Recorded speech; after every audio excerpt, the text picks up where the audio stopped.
poverty for vulnerable Californians, policies that prepare the workforce for middle-skill infrastructure jobs.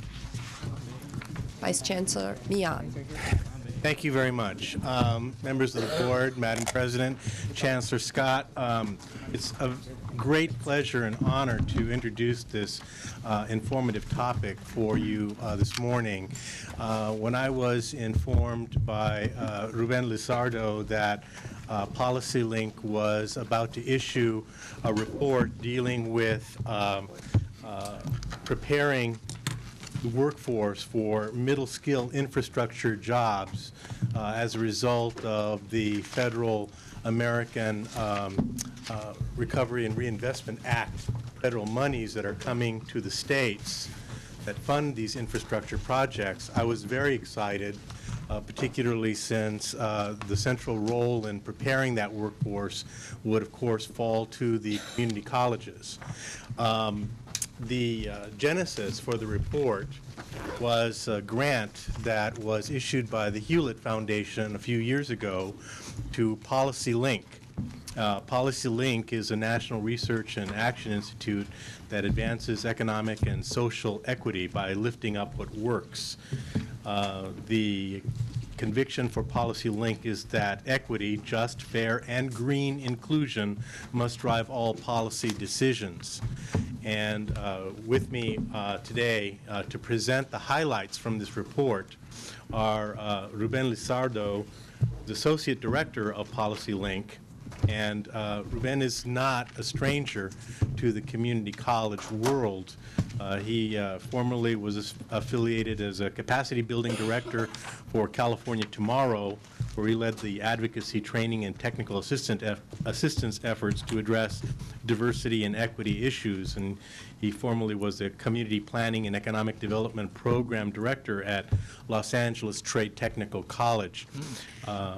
Ruben is a good friend, good colleague, and very knowledgeable on this topic, and we're fortunate to actually be the first to hear about this report, which formally has not really been released yet. So you have the bird's eye view of the major preview, sneak preview of the findings of this report.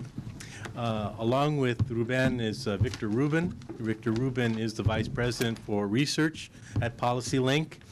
And Professor Rubin, Dr. Rubin, has been affiliated with the University of California at Berkeley for many years, and he was the undertook the direction of the national evaluation of the W.K. Kellogg Foundation's Engaged Institution Cluster Study from 2005 and 2009. And Mr. Rubin also previously directed the U.S. Department of Housing and Urban Development's Office of University Partnerships, where he administered grants to institutions of higher education for community engagement and support of students in community development fields. So both of these individuals come with sterling credentials, and hopefully you will find this presentation as engaging and informative as I was taken when I first saw the report in final print. You can still smell the ink.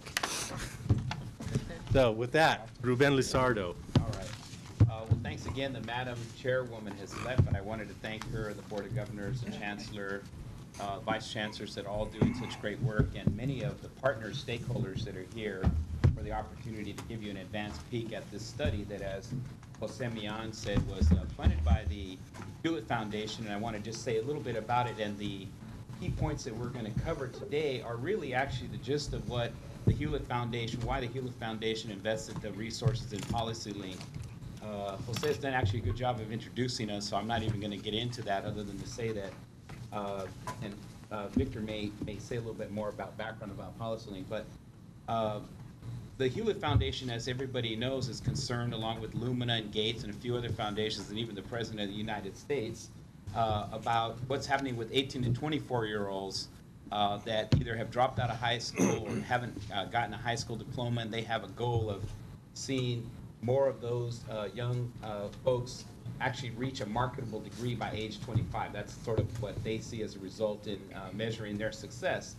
And they came to PolicyLink because PolicyLink had been working for many years around how public infrastructure investments, that's in road building, in water systems, in bridges, in utilities, and energy, broadband, how these are actually some of the largest public investments in either maintaining jobs or creating jobs in different regions around the state and around the country, and what is the potential of this sector to provide an opportunity for the almost 1 million 18 to 24-year-old Californians navigating California's economy with less than a high school diploma.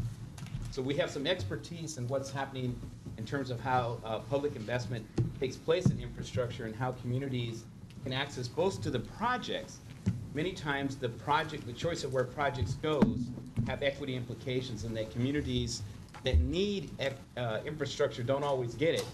And then there are some things that are created that we all need to do, say what to do with our waste. And some of the things that carry environmental burdens are cited in communities that maybe lack the other basic infrastructure needs. And so we're focused on an equity agenda around where the project funding ends up, but we also know that it's a really important opportunity from a workforce standpoint, and then what is the training that's needed to move people through, especially if they're underprepared academically or face other challenges, into a position where they can actually access some of these jobs. So today we want to share with you, first, just what we think is the imperative for California, and want to salute the California community colleges for actually already being on the job, already actually addressing the crisis of undereducation among vulnerable Californians.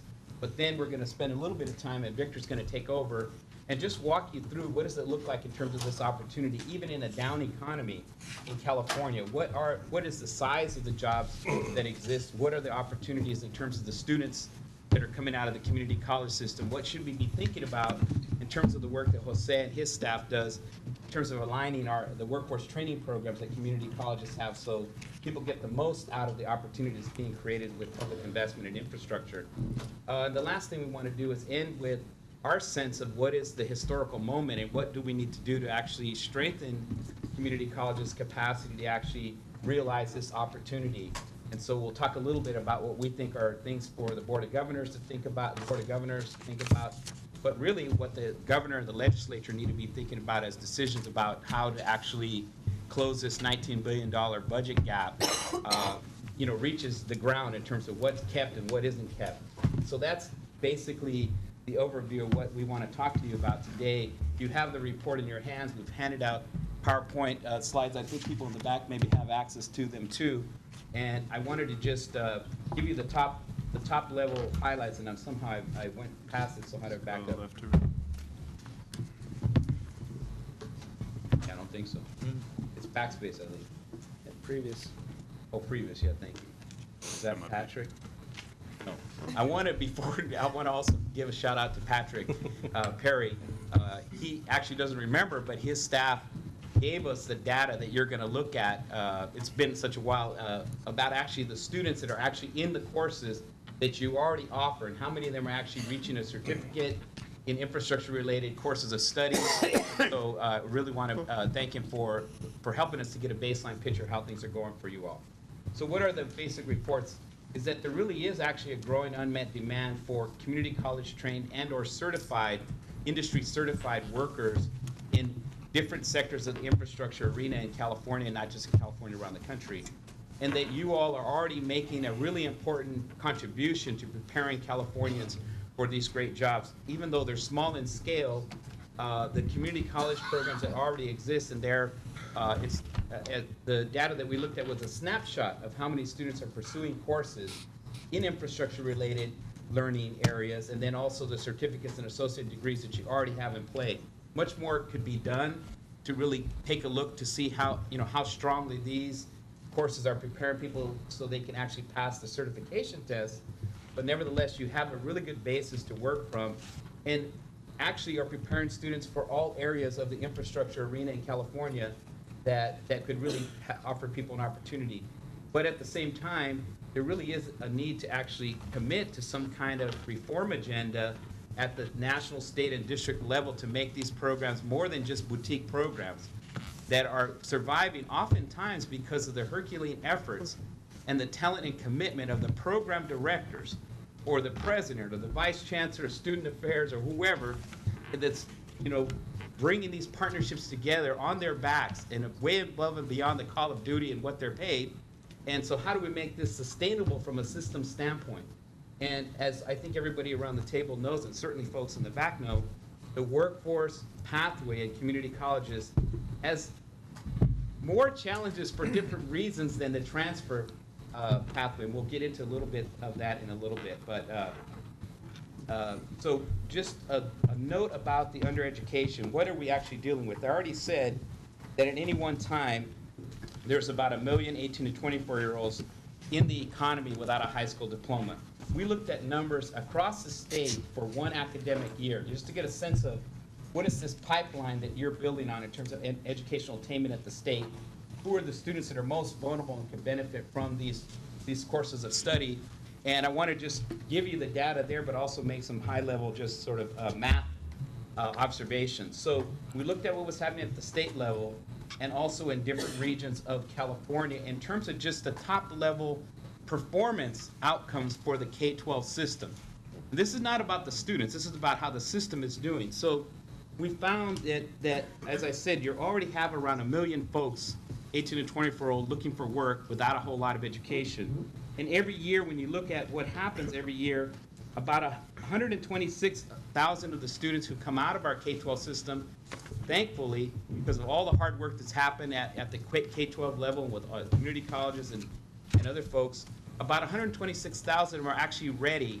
They have actually passed with the C or better, the A through G requirements. They're prepared to go on to the 4-year CSUs or UCs. They're eligible. So that's a really good thing. But in that same academic year, between 9th grade and 12th grade, 109,000 students dropped out of high school. So add the 109 to the 1 million I said that are out there already without a high school diploma. And then when you look at how many of them graduated but weren't prepared for the 4-year schools, this is the real size of the system challenge that California faces in terms of undereducation. And oftentimes, we look at it just in terms of who's prepared for the 4 years or who are the dropouts, but we miss that middle group. So when you combine the dropouts and those who graduated without preparation to get into the 4 years, you're looking at about 300,000 young people every year that enter the labor market without the skills to compete. And that's where obviously community colleges come into play. That's your bread and butter. That's what you bring to the state. And we just wanted to make sure that people got that. And the other slide it gives you a sense of what does this look like on a disaggregated basis. And so the numbers are fairly known that African Americans, Latinos, and certain Pacific Islanders, and then other different populations that maybe not on the basis of race have other barriers to accessing the economy. I mean, we know the numbers. I'm not going to get into them. I want to turn it over to Victor by describing then a little bit about what we think are the opportunities to move this large portion of Californians who are not prepared for either the 4-year colleges or prepared to get access to a really good job that has some career opportunities and longevity available to them. But in essence, that's the reason why we did this report, and the rest of our presentation is about the opportunity that's at hand and what we think can be done to strengthen it. Thank you, Ruben. And thank you, Vice Chancellor and Board President and members of the board for the opportunity to put this before you. Since you have the report as well as some slides or copies of these slides, I guarantee you we will not go through the level of detail that you have a chance to look at later, but we'd be happy to talk further with you about the numbers or the details that we don't get into as we try to give you an overview. In the introduction, I think there was the opportunity to explain that I'd been a grant maker for higher education and an evaluator and a professor, but what's worth mentioning briefly is that basically what I was doing was running partnerships between institutions of higher education and the community on the workforce issues. So as I was thinking earlier, some of my fonder memories of this are sitting around with the Chancellor of the Peralta College District, because this was in Oakland 10 or 15 and 20 years ago, Bob Scannell and others, with the Workforce Investment Board, the city, the school district, the community-based organizations, trying to figure out where the jobs are going to be, where does it make sense to invest at a local level. So in some ways what we're talking about here at the state level is an outgrowth of what every regional community college district and every local group aspires to do, which is to try to target their curriculum and investment and industry labor partnerships to where the jobs are going to be. The key to this is that concept of middle-skilled jobs, jobs that require a certification or an associate degree or some kind of proof of training and competency beyond high school but less than a BA. There will be, by our estimates, and there are a lot of ways to do these estimates, something like 770,000 of those jobs at the present time, and at least 36,000 that turn over every year. And we'll suffice to say that we're trying to smooth out the ups and downs here. We're trying to understand what the long-term trends are going to be, not to get caught up in a boom or a hype about green jobs or a boom based on the construction of new homes or a recession, but to try to, on the average, even after factoring in the federal stimulus money, 360,000 jobs in the course of a decade. So if you close a NUMMI plant and 5,000 people lose their job, and there might have been 400 or 500 jobs turning over a year, contrast that with this, you begin to get to scale. It's decentralized, but it's very, very big. It's the rebuilding of California as well as the building of new parts of California. As a result, and this is much, much more than construction, as we'll make clear also, these sectors are going to continue to grow overall faster than population is going to grow. We're at a point right now where more people are leaving California than entering it, but a lot of these infrastructure investments continue to proceed. So we think there is an enormous opportunity compared to the amount of training that is currently going on.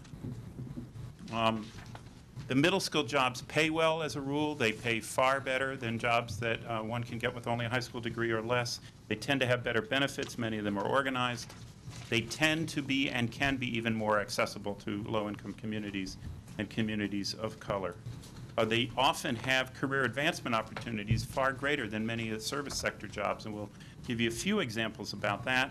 And the notion of green jobs is far more than those who directly install solar panels or weatherize homes. It means that technology is changing the entire infrastructure sector. It means diesel mechanics for trucks need to be trained in different ways. It means utility line workers have a very different job. It means that people running wastewater plants have a different job. So the notion of green or sustainability is not about a particular sector alone. It's about increasing technological competence needed for work of that kind. You've probably seen numbers like this that show that middle-skilled jobs, which represent 2/5 of the labor force in infrastructure, pay more than twice as much as entry-level jobs on the average. This is from a California-specific report.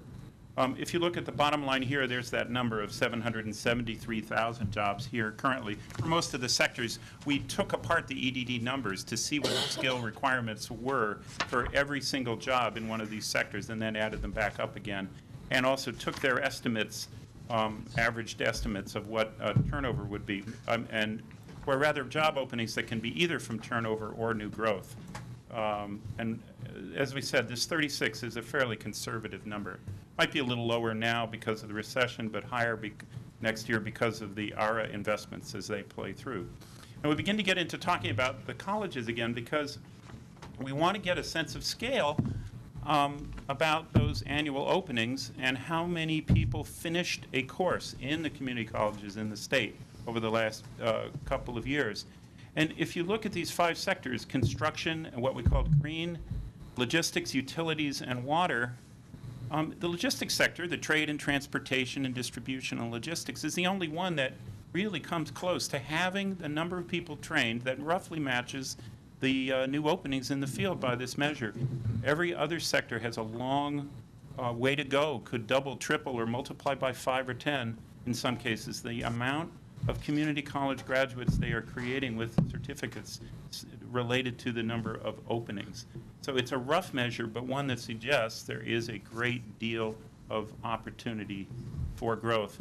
Now, I live in Oakland, as I mentioned, and there has been work on transportational logistics going back 30 years at least. I remember Laney College creating one of the first port-related certificate programs back as soon as containerization got underway, and there was political and community pressure to have the college linked to the port. And so It may be that in Long Beach, Los Angeles, Oakland, and a few places like that, California is farther ahead on the logistics sector than they are elsewhere. But those jobs are now changing again and becoming remarkably technologically swift and fast changing. So that's where the issues are there.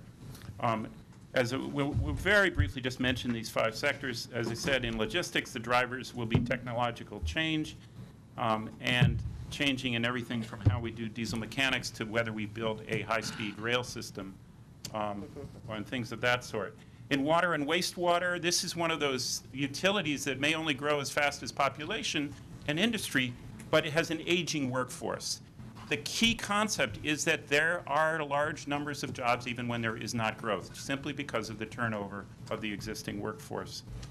You'll see that in the electrical utilities sector as well. Construction, the building of all of this infrastructure, is something of a world in itself with regard to training and apprenticeships and labor unions, of course, but there are some new skills, but there is more of a ladder between construction trades and construction management and construction technology than there used to be, and the community colleges play an absolute key role in that, as you may be aware. And with the bump in construction due to the federal stimulus, not only the construction, but the weatherization of buildings for energy efficiency is a growth area. Utilities, like water, is one where replacing the baby boom workers is an enormous motivation and challenge. We'll talk a little about Pacific Gas and Electric and how they've addressed it.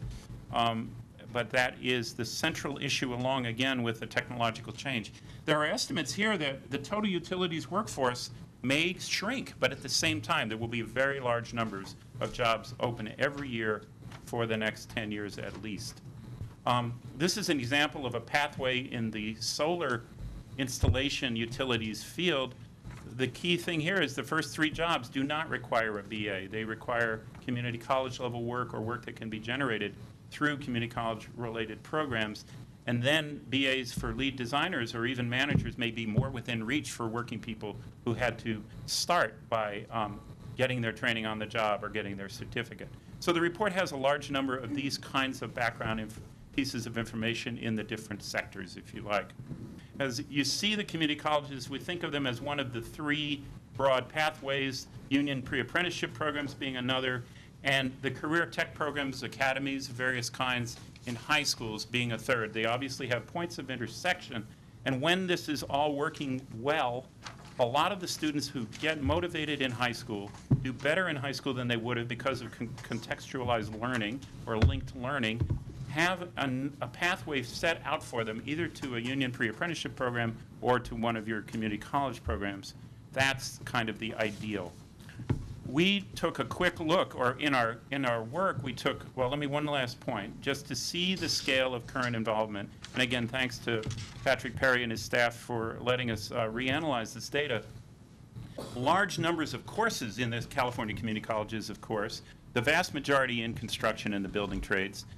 70–80% of the people who start a course having a successful passing grade. But if you took out the construction, and many people there were not pursuing that to a degree or all the way through, you find some pretty small numbers except for the logistics and transportation sector. This is a chart of the ethnicity of the people in those courses, 38% Hispanic, 34% white, 8% African American. And again, this is only slightly different. This is the chart by ethnicity of who completed your courses in the 2008 school year. This is a list of the 8 case studies we did over the course of our 3 years for Hewlett. We started this before the federal stimulus, as we may have mentioned, but then looked at how it affected some of these. We're going to talk about 2 of them today, but you can see that they represent a wide range of sectors, but that the enrollments are mostly very small, because it's not as if there were hundreds of these programs. There may be a few dozen, but they're all over the state. Laney is only one of the Power Pathway sites.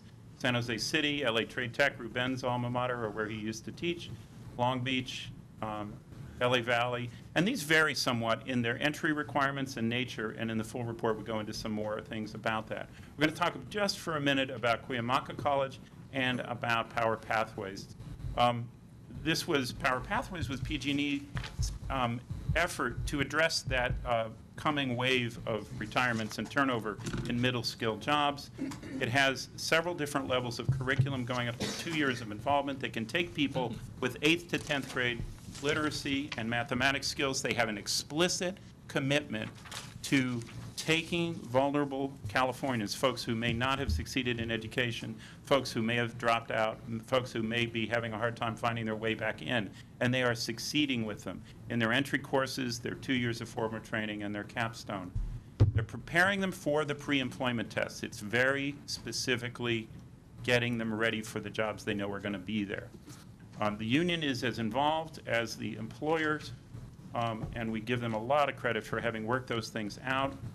They started at Laney, but they are now working at 5 different community colleges in the northern half of the state. You see their names there.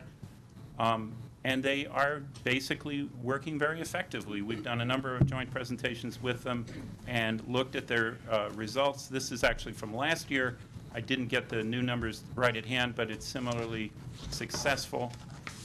And people are moving their way into the jobs, which are only going to grow in number even just because of the replacement.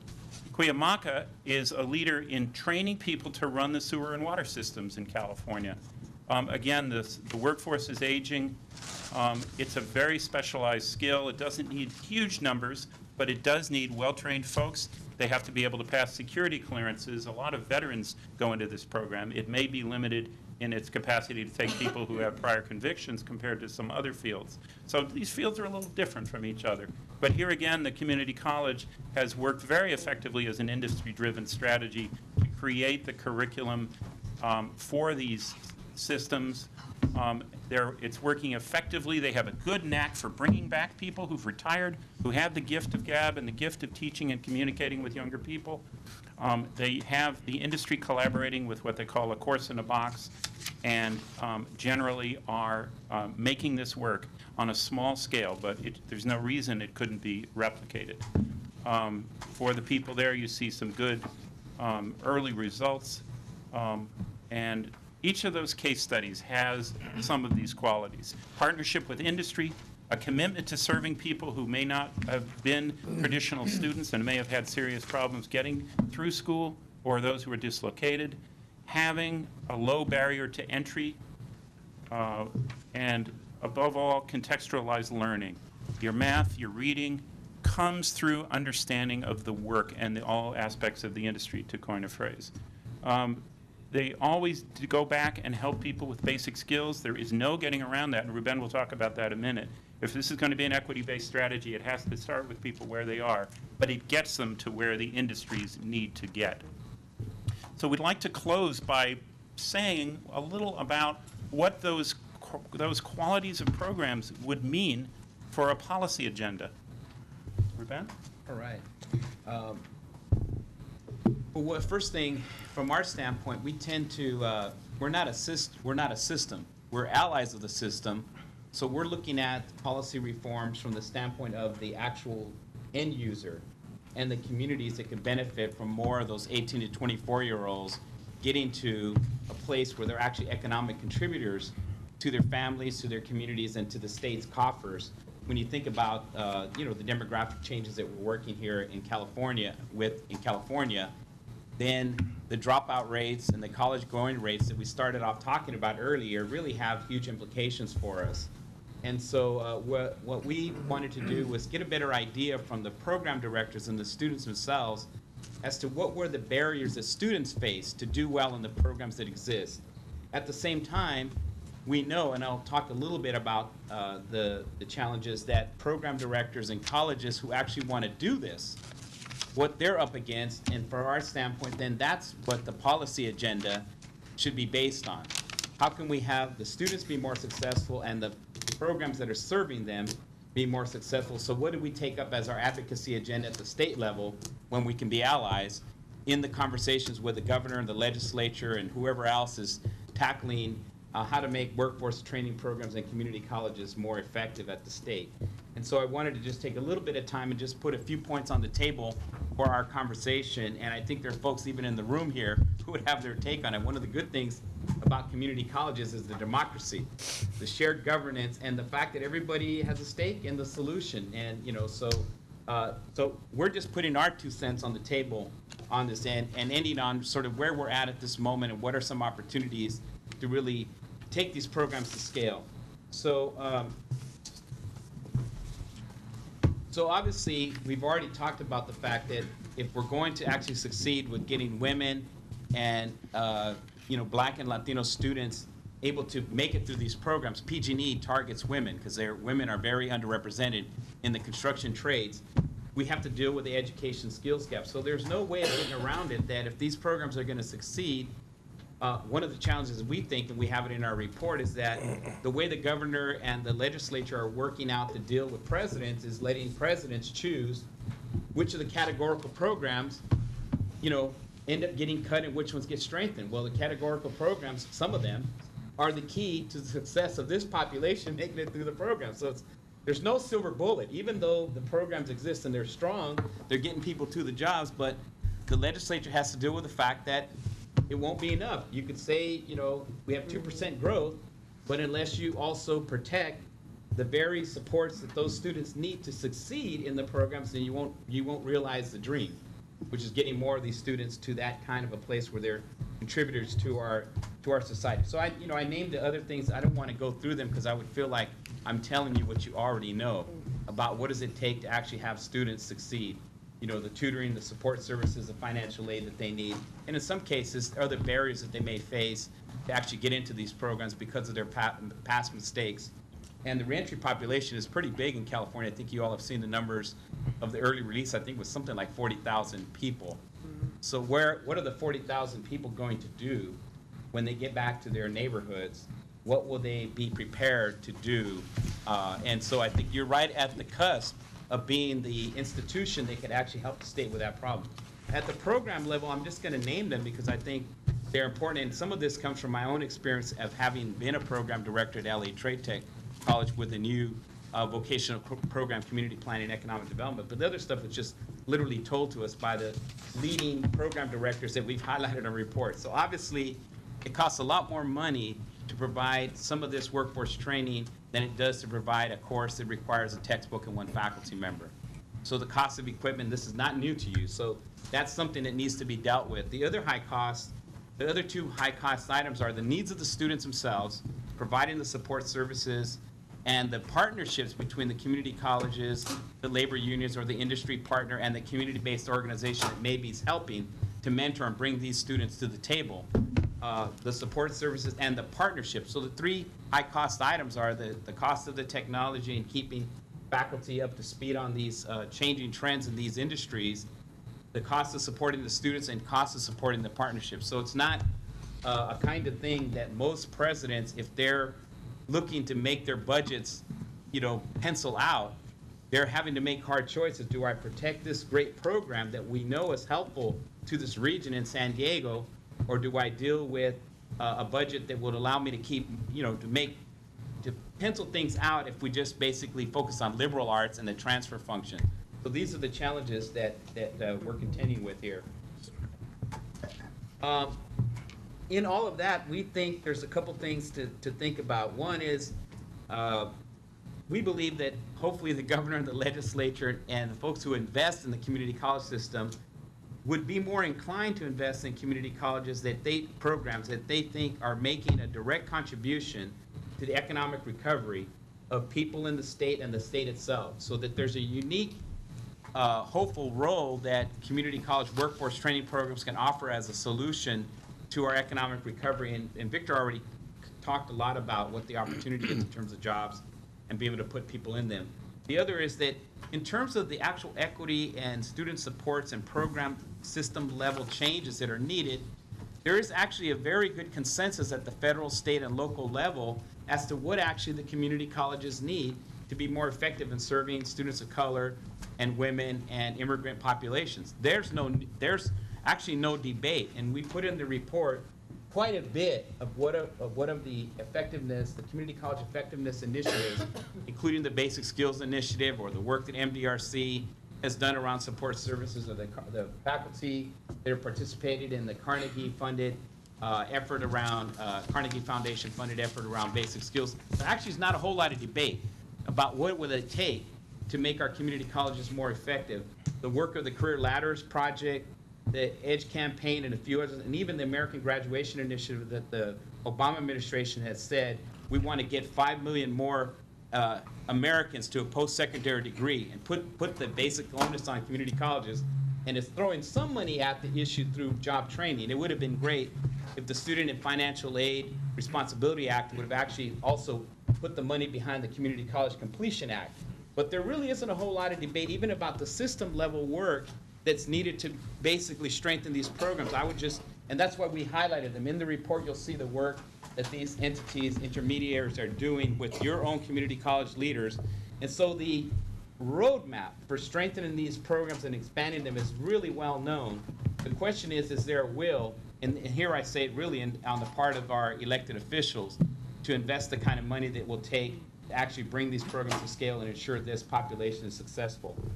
The last thing I'd say before I really stop here, and then we can take questions if there are, is that we think from a policy standpoint, one thing that would be important, and I think this is something that you all are actually probably calling for, is that the state, going back to the numbers, the state tends to look at the educational crisis as a matter of getting more students to the four-year colleges. You know, getting more people prepared to pass A through G. We think that that's a mistake, that we think that the reform strategy for the state at the state level and at the regional level really needs to look at not just the transfer piece, but the actual pathway from the workforce training programs to associates and degrees, preparing people for those middle-skilled jobs. And then you should have that as a goal, literally have a goal. How many more students are we going to get to this? And therefore, if we make that goal and we say which of the populations that need it, it actually speaks a lot to then where do the investments need to go in terms of support services, the basic skills, or the support that might be needed to actually make the programs that come out of the workforce training side of things. What do they need if we're going to actually achieve this outcome?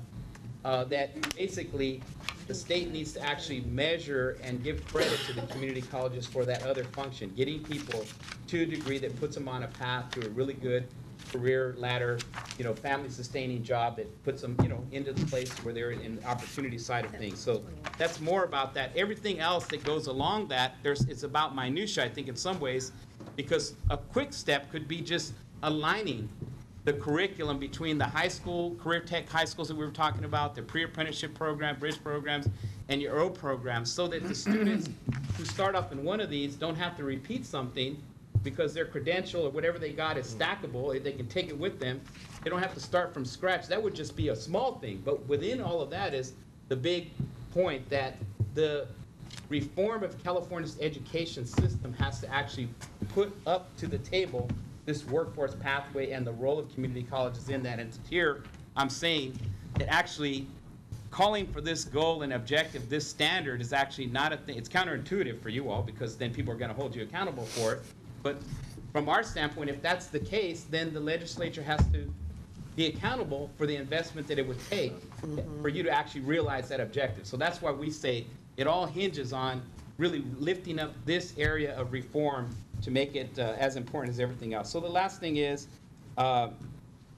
we think that some of the decisions that you make about things that don't seem to have to do with workforce have to be looked at from a workforce standpoint as well and the needs of these students. So for example, later on today you're going to be looking at this proposal that the Academic Senate has for prerequisites. Well, depending on how you decide to act on that, it could actually inadvertently undercut one of the main best practices that we brought to the table here today, saying that is needed, contextualized learning. If the decisions, the way that that policy is implemented, it could end up inadvertently making it so some of the students that we're talking about who benefit from contextualized learning in this vocational setting might not be able to have access to it. So without getting into the details of it, because we haven't studied all the proposals, we're just saying there are decisions that are made that seem like they're not about workforce that will be about the success of your workforce programs for vulnerable populations, and these just need to be accounted for. I guess the last thing to say is that there's a real opportunity, and I'm not sure exactly where it's at, but we think the career advancement academies that you've made an investment on, I think they're coming to the end of their life, and they're the exact kind of programs, the approach that's needed to actually make good on this promise that is out there, and the opportunity to move young Californians or vulnerable Californians to these jobs, and anything that could be done to extend the life of that particular approach, I think would be a good thing at this moment in time. So I'll just leave it at that and see if there are any questions either about the data around workforce or the community colleges. And again, I want to thank folks, especially who are working on these issues that are back here as well. Well, thank you. That was a very interesting presentation, and you've stimulated my mind in a lot of different ways. Our agenda is tight for the rest of the morning, so I'm going to do a few comments, but if we don't talk about it for a long time, that's not in relation to our interest. Member Ramos, Member Baum, and Member Perez. I don't have anything. Oh, sorry. Thank you. Ruben, thanks a lot. You've been a friend for a long time. I've always respected and appreciated your work and your mind, and it's reflected here today. A really excellent presentation and really timely for us because, as you may know, or perhaps not, for the first time in history, this board will be meeting this afternoon with the Board of Education for the state. And it seems to me that we'll be taking up a number of issues that are entirely germane to the conversation that you started us with. And a big part of the equation, it seems to me, although we won't be able to get to it in a single conversation, is this point 2 on your policy recommendations, which is about the need to align, coordinate, and strengthen the high school, community college, and apprenticeship programs that serve in this job sector around infrastructure and other growth areas. And I know from past experience living in the country of Germany that that country, whatever problems it has, and there are many, since the integration of East and West, has done an incredible job of its own ability to integrate business, labor, and educational institutions so that there is a through line. It's very, very elegant, it's very clear, there are multiple paths, it's very structured, it's very intentional. We don't seem to be able to do that for some reason, and I wonder if in your judgment there's something in particular that we can lift up from your study that would be a helpful lead-in to the conversation we want to initiate with the Board of Education leaders today in terms of how we might establish a path to get from where we are, which is clearly inadequate, given where we need to be, to where we need to go in light of your projections and your recommendations. I think the numbers speak for themselves at the top level of the system, that our strategy in California, I don't know, Mr. Scott may know better because he's been around the block on this as a president in Pasadena, but also in the legislature, leader in the Senate. The higher ed master plan tends to think of the end goal being get people to the 4 years. And the numbers show that if we just stick with that kind of strategy and we don't have a multiple pathway strategy to opportunity, that we're leaving behind the students that are most failed by the K-12 system. Those who drop out or those who get out of high school not ready for the 4 years, there needs to be, that has to be factored into the strategy. And I think that top level imperative, I think, is the thing that then pushes for then the alignment that we're talking about. That's our thinking, but maybe that's not enough to say the numbers just aren't playing out for us in terms of the strategy we've used when we go at the higher ed master plan, which is to pull everybody up and just assume that the answer is the BAs. I went to UCLA and I also did grad school at UCLA, so I'm not suggesting that for people of color there's only one path. But I'm saying the reform strategy and the policy of the state has to give equal value to this other pathway, and therefore what's the metric to success? And that's the thing we're advocating at the federal level as well. When you look at community college success, give them credit for this other very important pathway that's going to put people into a sustainable job. Mr. Ramos asked about high schools also, and I wanted to make 2 quick points. You're going to hear from Gary Hoechlander of Connect Ed this afternoon in the meeting you described, and Gary and I go back to working together more than 30 years ago, actually, and even then we were seeing the beginnings of what became the career academies in the high schools. The point there, of course, was that unlike Germany and unlike European countries that very rigorously channeled people into either an apprenticeship type mode or a college going mode, the best academies in California, and I spent 9 years evaluating the ones in Oakland, including the ones that are nationally known and successful, keep both tracks open. They give the contextualized learning, the partnerships, the mentorships, and the internships, and knowledge of the industry, whether it's healthcare or the law or construction, in a way that the students still have their options open. And I firmly believe, and it's a belief I think tested out by practice, that that has to be a key part of any ongoing next generation of career high school community college partnerships. Thank you. Member Perez. Thank Thank you for a very comprehensive report.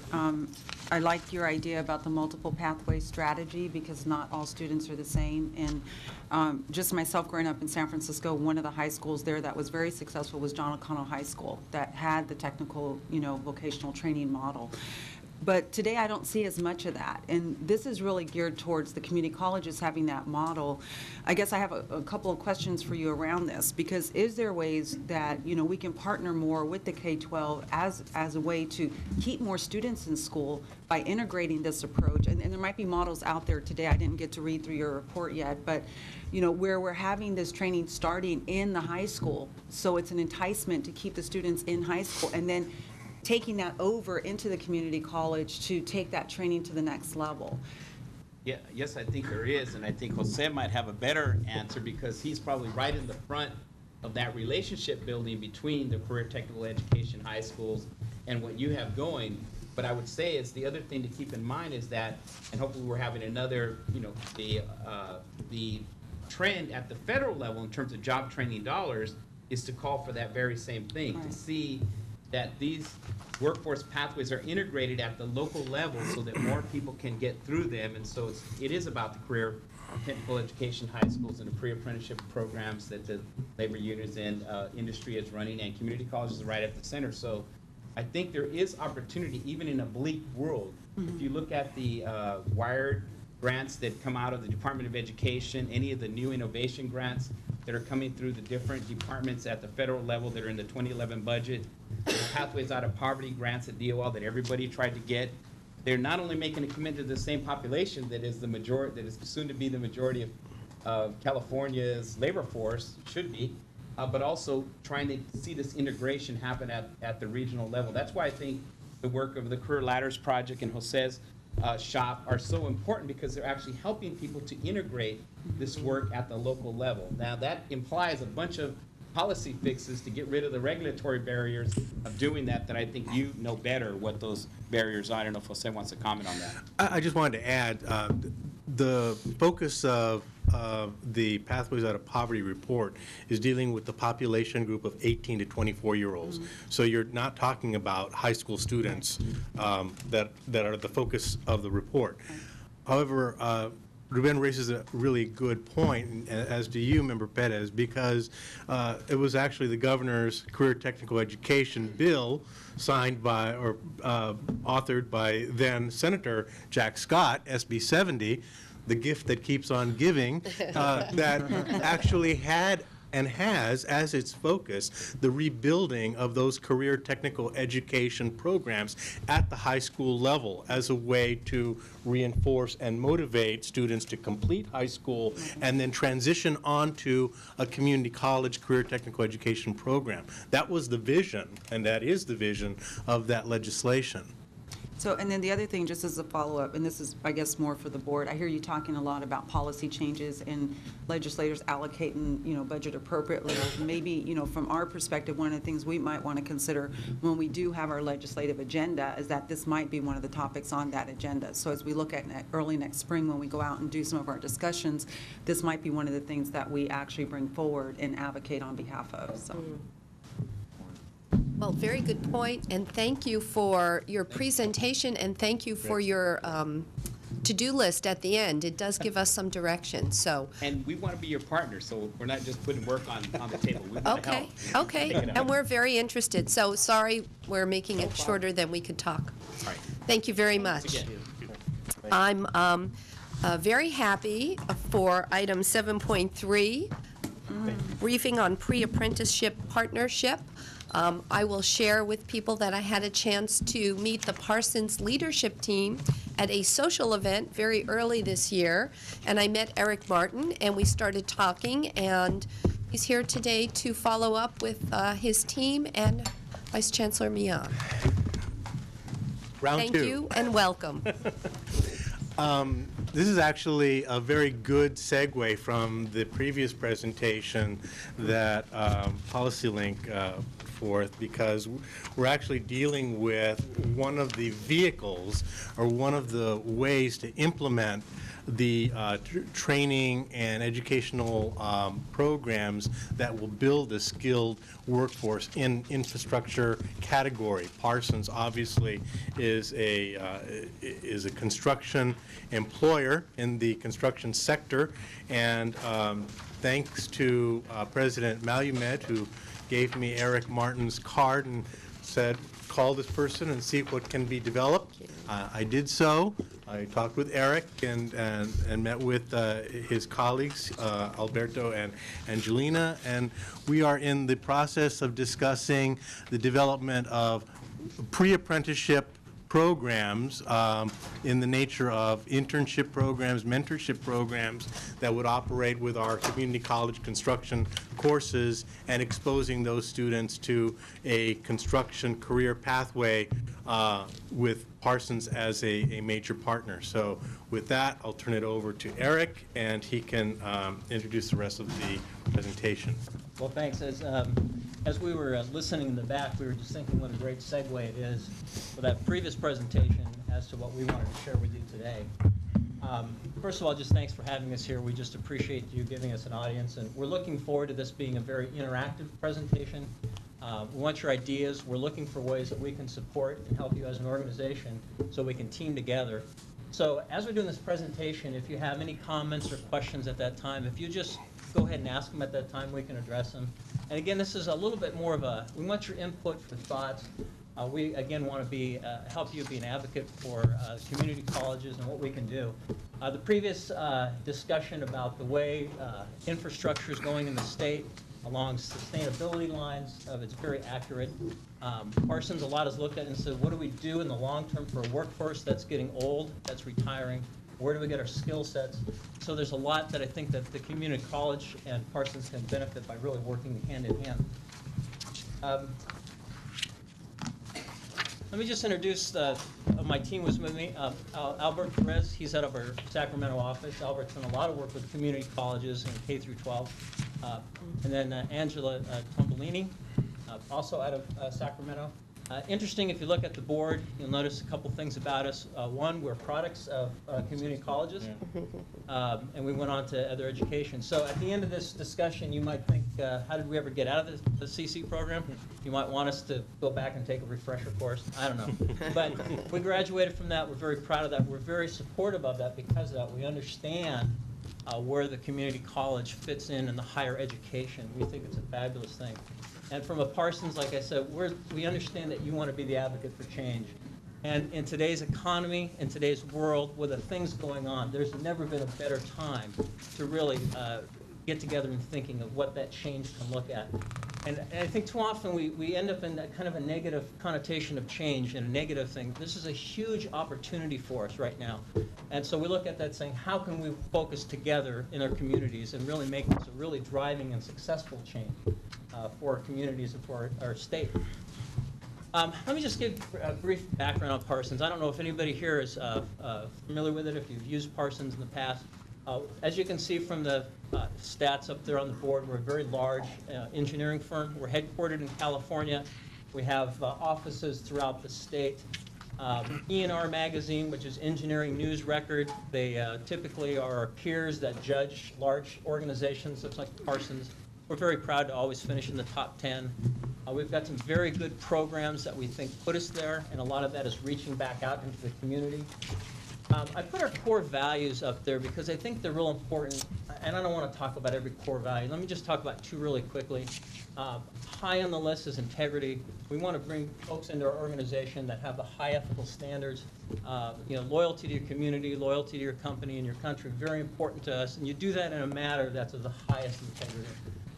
The other one that I want to touch on, because it was mentioned prior in the presentation before us, is sustainability and this whole green model and what that means. We can't do business as usual. Things have changed dramatically, and this is the opportunity that I think we've talked about, we've mentioned before with the community colleges.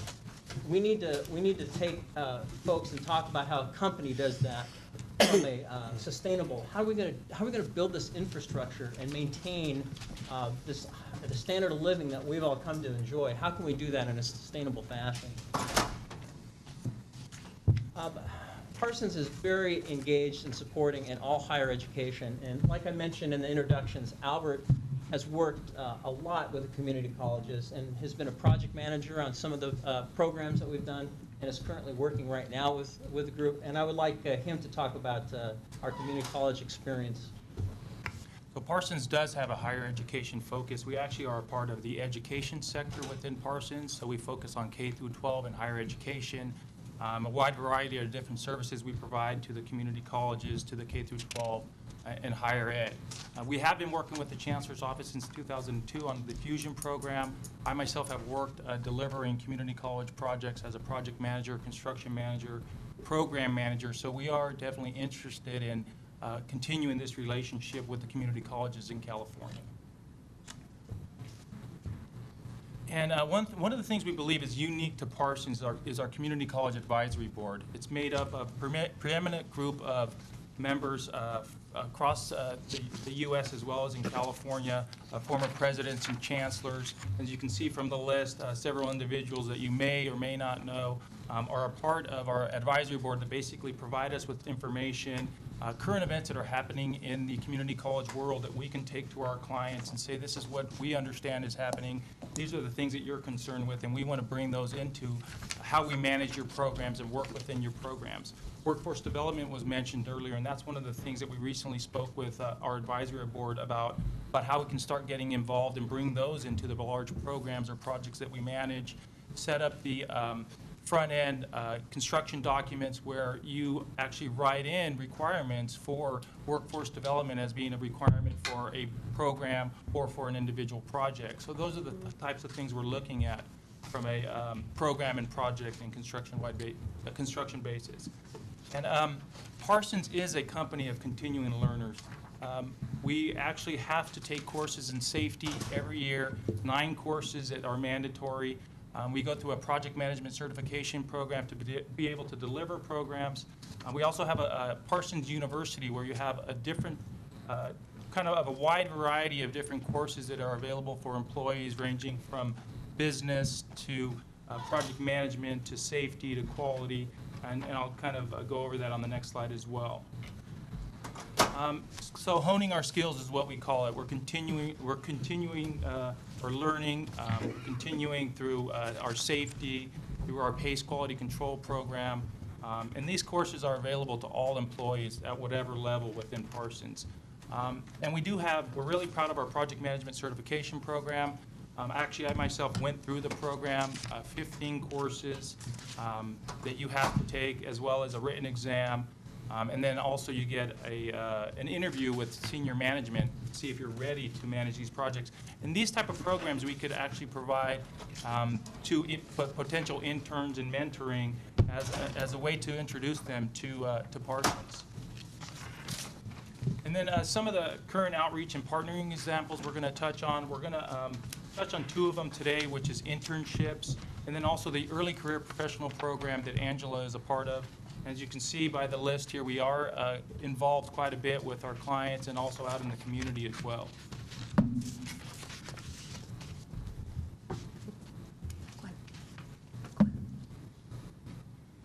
Part of our internships and our early career professional program is under our Parsons Corporate Grad Program, and in its essence, it's a workforce development program developed to engage and train early career professionals.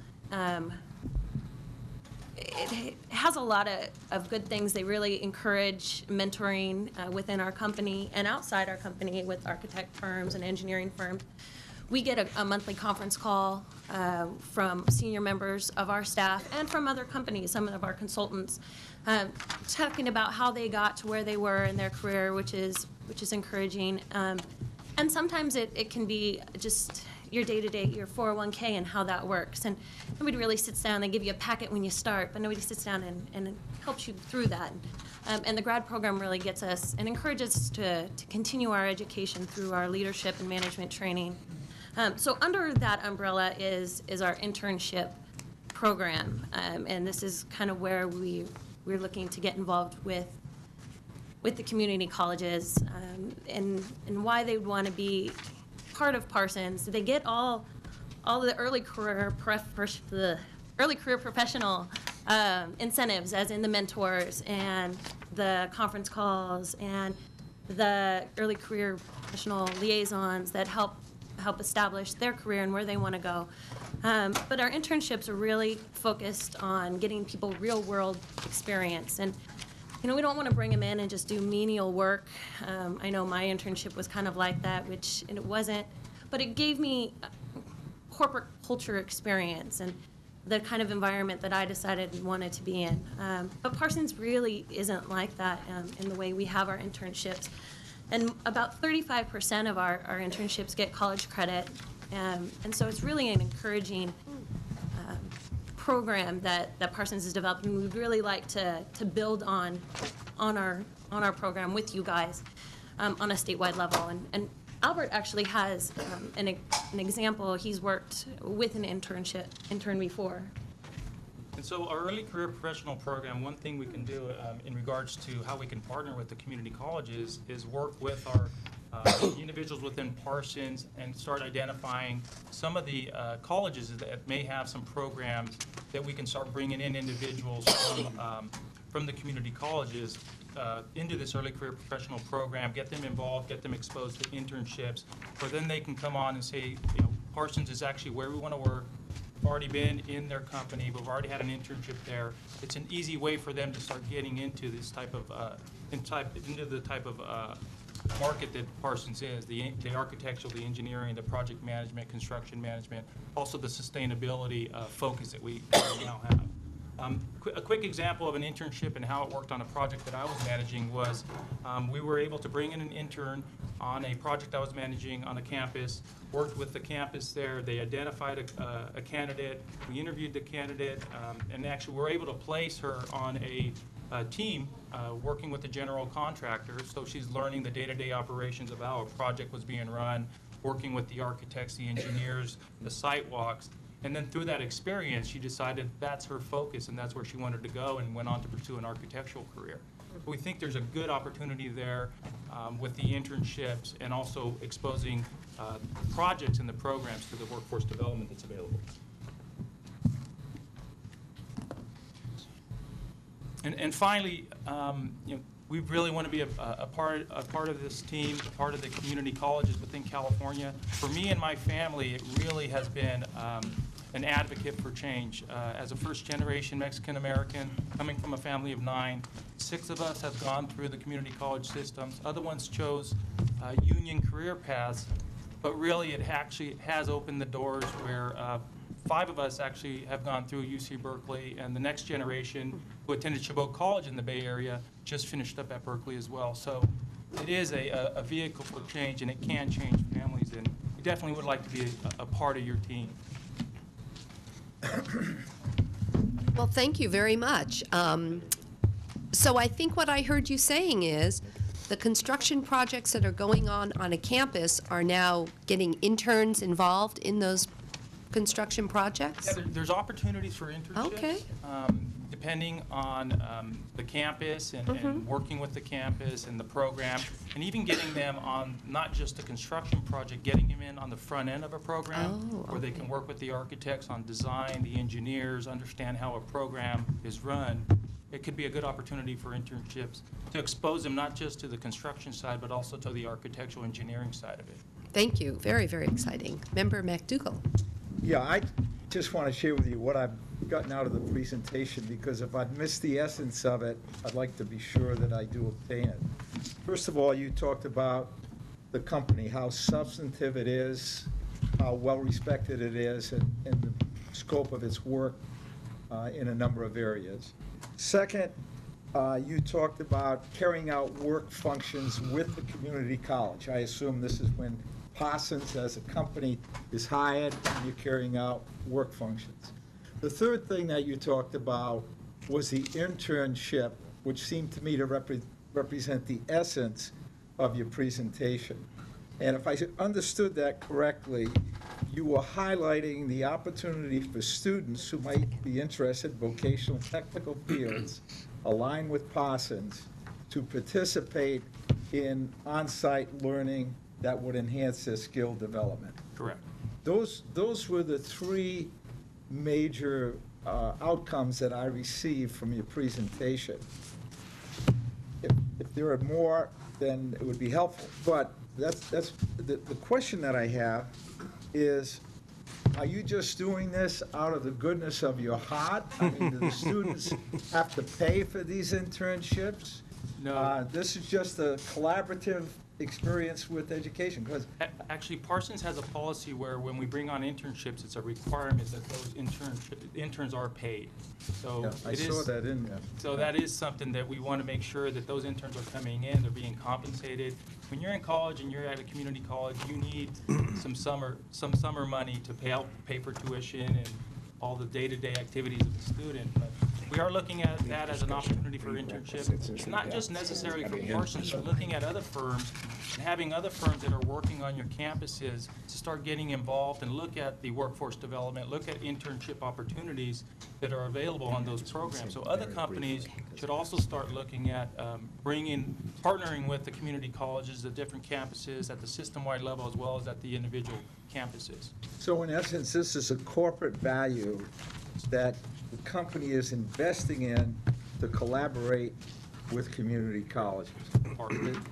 There's no the only return is potentially that students may go to work at some time for Parsons or something such as that. But in essence, it's a contributory program to help the educational system be more effective. Correct. And Parsons actually understands now, too, that in the engineering, in the architectural field, in the sciences, there is not there's a deficiency in regards to how many people are becoming available. So if we start partnering with higher education institutions and start identifying interns, getting interns involved, there's an opportunity to grab the best in class of these students that are coming up. I think there's an additional part of that is, as outlined in the previous presentation and as I mentioned in the beginning, there's a huge gap that is being created. And Parsons, I guess the selfish side of it would be that we need to have some qualified folks in line that can take these positions that are coming up. We call it building the pipeline. Yes, and also I think the importance is, and it's not, there's just a lack of interest. And we went through a decade where students thought they were all going to be, billionaires on Wall Street, and so a lot of their focus went there versus back to the sciences and just the basic engineering. And I see Parsons playing a role in building that interest back at a community college level. Coming in and maybe making presentations to groups and get them exposed to what this is, bringing them in a corporate environment and exposing this is what it would be if you were an engineer, or this is what it would be, and here's the upsides to that. I think it's commendable. Yeah, and I think the presentation before us really did a nice job of saying this is a huge opportunity. Right. And I don't think most students, I have 3 kids, and none of them pursued architecture and engineering. They didn't see it as something with this long-term type of a career for them. So I think we've got to turn that around, and I think it starts here.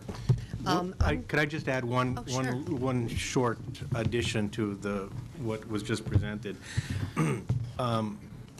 It's no secret that we are living in very trying economic times.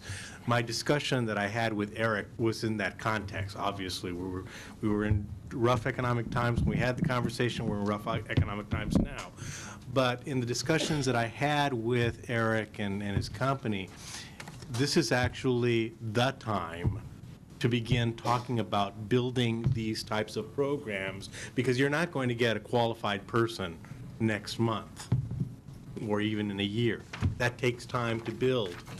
People go through that educational pipeline, and then they're ready for the workforce. So, just to echo what Eric was saying about the selfish part of it, yes, they are interested in building a skilled, qualified workforce that they can in turn offer jobs to. So this fits right in with the previous presentation on infrastructure and how we're building that qualified, skilled workforce to take jobs in the future. Member Baum, and then Assistant Assistant Vice Chancellor Purnell would like to make a comment.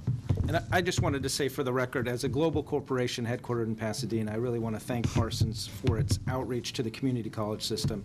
Mr. Perez reached out to me personally a few months ago, and I want to encourage that effort to continue and grow and enhance that focus on community college partnerships. So I hope that you are reaching out to districts all across the region and thinking of creative ways to provide opportunity, not just internships, but also underwrite programs, provide charitable financial support to community college districts, because that will be a fruitful partnership that I think would serve as a good example for other corporate engagement, other corporations to see that. And I trust you're working closely with Vice Chancellor Millan to develop a strategy that will work for the system.